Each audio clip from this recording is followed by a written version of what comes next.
नमस्कार, मैं हूं विद्यासागर। स्वागत है आप सभी का। राहुल गांधी की संसद की सदस्यता खत्म हो चुकी है और इसके बाद लगातार विपक्ष के द्वारा सत्ता पक्ष पर निशाना साधा जा रहा है। आज राहुल गांधी ने प्रेस कॉन्फ्रेंस की है और प्रेस कॉन्फ्रेंस करके एक के बाद एक आरोप लगाते हुए नजर आए।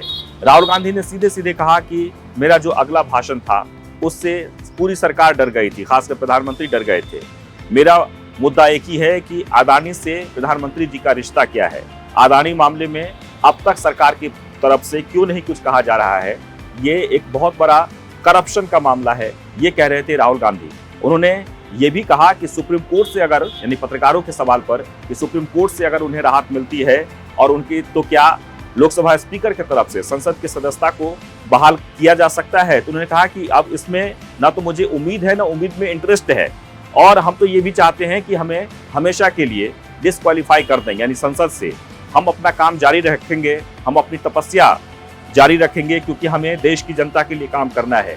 ओबीसी के मुद्दे पर भी वो अपनी बात रखते हुए कहा कि जिस तरीके से सत्ता पक्ष के लोग खासकर ये कह रहे हैं कि हमने ओबीसी का अपमान किया है, तो सिर्फ ये ध्यान भटकाने वाला मुद्दा है, क्योंकि हमने भारत जोड़ो यात्रा के दौरान हमेशा से ये कहता रहा कि हम सब एक हैं और समाज तभी आगे बढ़ेगा जब हम सब एक होकर रहेंगे। इसलिए ये सब जो मुद्दा है वो बिल्कुल ही बेबुनियाद है।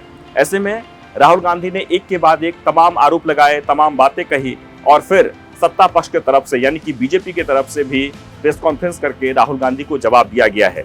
सवाल ये उठता है कि राहुल गांधी के सामने एक बड़ा संकट है उनके करियर को लेकर।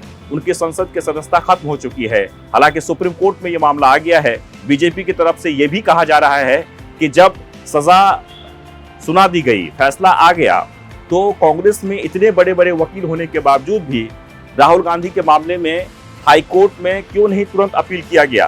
क्या कहीं ये तो नहीं कि कांग्रेस में अंदरूनी जो मामला है वो ये कि राहुल गांधी पर जो संकट है, या फिर राहुल गांधी के द्वारा राहुल गांधी पर जो भी फैसले लिए गए हैं उसे वो लोग भुनाने की कोशिश कर रहे हैं।